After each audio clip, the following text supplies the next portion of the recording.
Hi, I'm Robert Crosnoe. I'm the Director of Graduate Studies in the Department of Sociology and a Research Associate at the Population Research Center. I have been here for 11 years, but I had a previous incarnation as a Longhorn in the early 90s as an undergraduate. At the PRC, I'm a part of two major research areas. The first is children, youth, and families, and the second is education and educational inequality.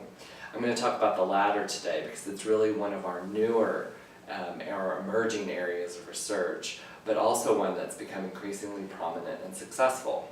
Now, the term educational research is definitely an umbrella term. It subsumes many different people doing many different things, and that's certainly the case here at Texas. For example, one of our most prominent educational researchers, Chandra Muller, studies stratification in post-secondary and secondary education, or college and high school, and she has a focus on social class and poverty.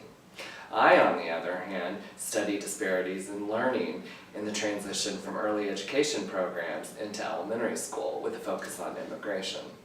But there's some many commonalities between what we do, and among all of us who study education here in Texas, we are very much committed to translating research into policy as a means of identifying solutions to our most pressing social problems. We all are very much aware of how the educational system overlaps with other societal institutions, like the family and community and state, and how learning and academic achievement is interrelated with other aspects of development, like health. So we try and take a really holistic approach to education and how it relates to inequality and how it relates to policy.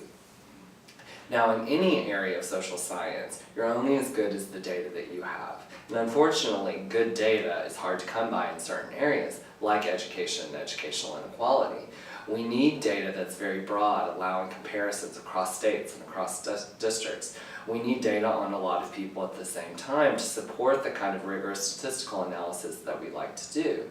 And we need data that's very detailed, that has lots of information from students' academic records that are protected by some pretty strict privacy laws. So this erects some obstacles, some very real obstacles, in our ability to do what we want to do.